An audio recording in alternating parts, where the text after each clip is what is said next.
pek mar somo e kind weche mamoko. 57% opined that the country is headed in the wrong direction. And some of the highlights, some of the reasons they gave is the high cost of living.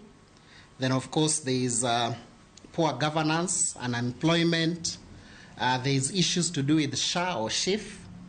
And, of course, only 17% believe the country is headed in the right direction. Only 17%. That to mean, in the nearest whole number, if I meet 5 Kenyans, only 1 out of 5 would say the country is headed in the right direction. You can see high cost of living was mentioned by 40%, unemployment 36%.